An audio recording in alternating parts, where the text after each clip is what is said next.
pessoal interpreta que investir nas ações, investir no mercado, é coisa que talvez possa ser de um ano. Não é. O investimento é enquanto a empresa estiver gerando bons resultados.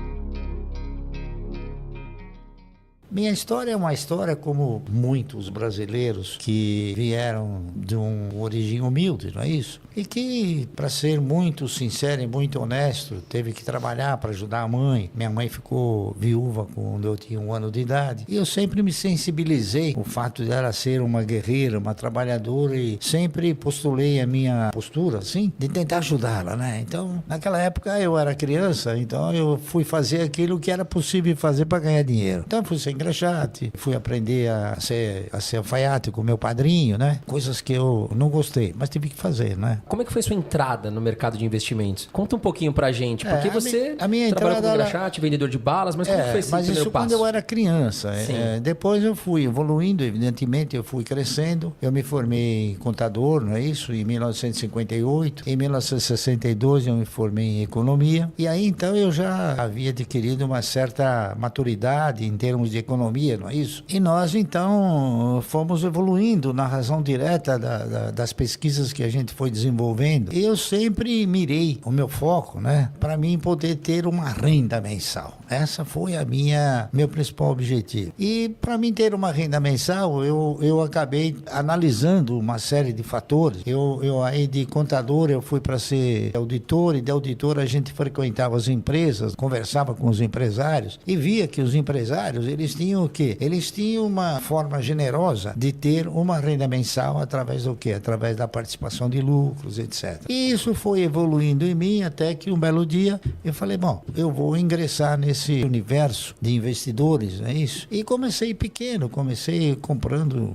insignificância, né? É que o universo, ele oferece para você uma perspectiva fantástica. É uma pena que o brasileiro, ele não tenha tido a preocupação de examinar isso. E ele, segundo a minha observação, ele sempre tem sido monitorado pelo banqueiro no sentido de seduzi-lo a dizer, olha, se você comprar ações, você vai ficar pobre de repente. E não é. Ele pode ficar rico de repente. Pobre nunca. Então, e o brasileiro hoje ele não compra ações porque ele tem medo de entregar os seus recursos para pessoas competentes. E aí ele prefere entregar seus recursos para pessoas incompetentes. O camarada que coloca o dinheiro na poupança, na razão direta que você acaba alcançando uma cultura de investimento. Cultura de investimento é saber na mão de quem você coloca o seu dinheiro. E você vai ver que, em última análise, vai na mão da Dilma, foi na mão do Fernando Henrique e da maioria dos economistas no Brasil, que a maioria dos economistas, eu não sou nenhum gênio, veja bem, mas a maioria dos economistas do Brasil, eles são PhD em olerite, eles querem emprego, eles não são pessoas que assumem riscos. Então, por isso, talvez que o Brasil nunca tenha tido um plano. O Brasil teve conversões, é diferente, que foram denominadas como plano, mas nunca foi um plano. Plano é uma estrutura organizada de maneira tal que você enxerga um objetivo final. Luiz Barsi, que hoje é um bilionário na Bolsa de Valores, começou com pouco dinheiro, né? Então, se você pensa, poxa, vou começar com R$50, R$100 é muito pouco, não. Tudo tem um início e a gente começa com pouco. O que acontece, Barsi? As pessoas, nesse momento, elas estão assim, a bolsa tá barata, tá cara, quanto vale aquela ação? Pago R$5, pago 10. Pra você, preço importa? Bom, o preço, evidentemente, ele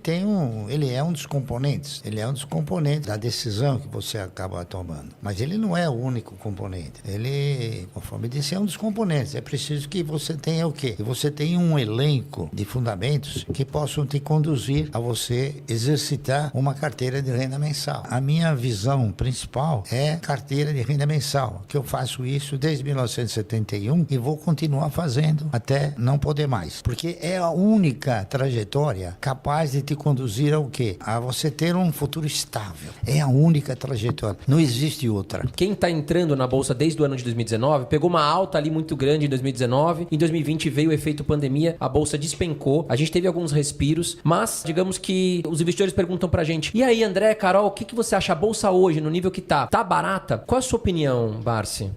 Geralmente, eu não interpreto nenhuma análise sobre a Bolsa. Primeiro, porque você não compra e nem vende ações da Bolsa. Você compra ações de empresas. Então, eu me preocupo sim com o desempenho das empresas. E você tem, nesse contexto todo de negociação, você tem boas, mais ou menos, menos ruins empresas. O importante é você selecionar as boas e investir. Só que o pessoal interpreta que investir nas ações, investir no mercado, é coisa que talvez possa ser de um ano. Não é. O investimento é enquanto a empresa estiver gerando bons resultados. Eu tenho, por exemplo, ações de inúmeras empresas há muitos anos. Tem ações do Banco do Brasil que eu comprei a 60 centavos. Então o cidadão vai falar, pô, Barça Matar, 36, por que você não vende? Porque não é um bom negócio vender. Ao contrário, tá entendendo? Por quê? Porque o Banco do Brasil me dá sistematicamente dividendos. E o que importa numa carteira de renda mensal não é quanto ela vale, e sim quanto ela te proporciona de recursos. Porque o patrimônio, no meu conceito, ele contempla o ego. Oh, patrimônio.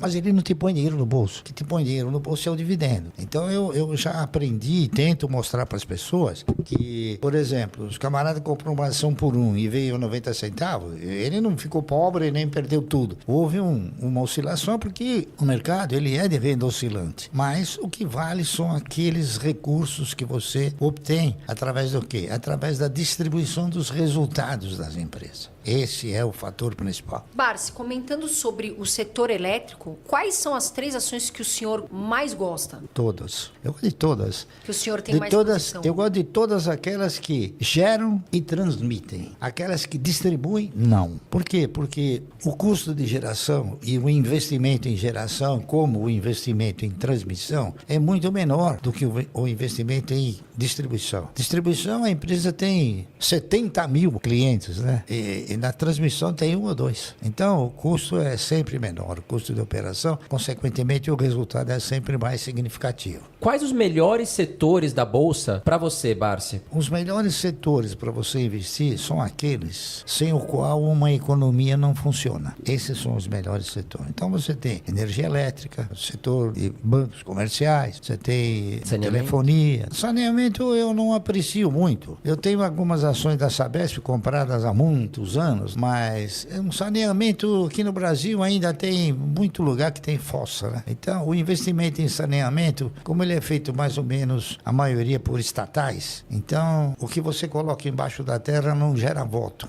Quando que o senhor acredita que é a hora de vender uma ação? Quando ela não gerar mais os resultados que você espera dela. Mas o senhor acredita assim? Porque muitas pessoas têm dúvida. Vamos dar um exemplo aqui, a Magazine Luiza. Tá passando, né, o varejo tá passando esse momento delicado, as ações estão despencando e aí os investidores ficam assim, será que eu vendo ação agora? Será que eu não vendo? Será que eu compro? Será que não? O senhor acha que depende da fase, por exemplo, Itaúsa agora, o senhor vendeu porque, né, de repente veio essa fase, ou seja, vende porque tá passando esse momento e você vendeu porque perdeu o sentido? Ou você acha que, por exemplo, nesse caso, a Magazine Luiza, por exemplo, está passando esse momento, o investidor deve vender ou não? Deve avaliar a empresa? Você e todos esses que acreditam no setor de varejo, eles são um pouco informados em termos de histórico. As empresas de varejo, pelo menos umas 40, quebraram. E as próximas quebrarão. Magazine Luiza, um dia vai quebrar. Eu não sei quando, mas ela vai quebrar. Eu não sou profeta. Estou falando em termos de histórico. Veja bem, quebrou o seu Gears, quebrou a Casa Centro, quebrou o Mapping, quebrou a Slooper, quebrou a Ultralar. O que acontece no Brasil, principalmente, é o seguinte. O setor de varejo é um setor que ele é manco. Ele não tem uma conotação confiável na sua operacionalização. Por quê? Porque o governo ele engana você e engana todo mundo. Ele diz para você que a inflação é 8% quando é 40%. Então o que acontece? No varejo você compra um produto por R$1 e você fala, bom, eu vou vender esse produto em 10 parcelas ganhando 100%, tá correto? Então você vai vender por 2. O que ocorre? Durante o transcorrer, a inflação ela corrói de uma forma vingativa até eu diria. Então quando chegou na metade do caminho, aquilo que você vai receber R$2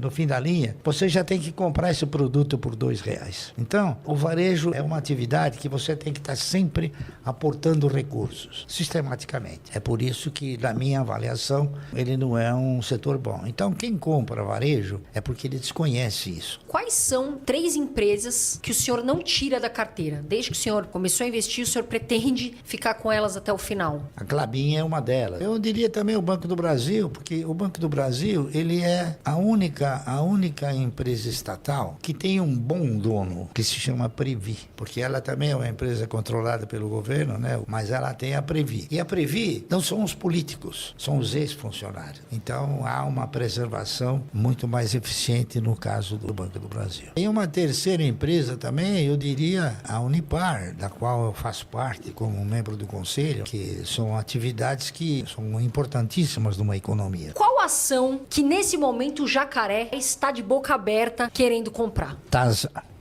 Taurus Armas. Eu estou comprando também ações da Vibra, na razão direta que elas passam a ser uma boa opção. Já comprei uma boa posição de Cosan e estou esperando ver se cai um pouquinho mais da Auren, que é da ex-CESP. Como que o senhor vê a renda fixa? Porque muitos investidores agora estão falando, vou sair fica aquele gira-gira de carteira. Vou para a renda fixa, vou sair da renda variável. Como que o senhor enxerga a renda fixa? Eu respeito todos aqueles que acham que nesse país existe renda fixa. Sabe por quê? Porque a renda fixa não existe. Existe perda fixa. Se você for fazer uma avaliação correta do seu poder de compra entre dia 2 de janeiro e 30 de dezembro, você vai ver que o seu poder de compra, a perda desse poder de compra, é no mínimo 2 vezes superior àquilo que a renda te oferece. Então, vamos supor, você aplica no dia 2 de janeiro numa renda fixa. No fim do ano, você vai ganhar 10%, 12%. Só que você perdeu 24%. Então, não tem renda fixa. Você mal consegue reajustar o dinheiro. Enquanto que nas ações você tem essa possibilidade. E é uma pena que o brasileiro, né, que não sabem como começar, estejam com o dinheiro ainda muito na poupança, né? Infelizmente, nosso país é o que é. E o brasileiro, ele é sempre atemorizado pelo banqueiro, né? Fala, não compra ações que você vai perder, né? Mal sabe ele que ele perde na renda fixa. E tem um negócio interessante até de se comentar, né? Quando o Collor, ele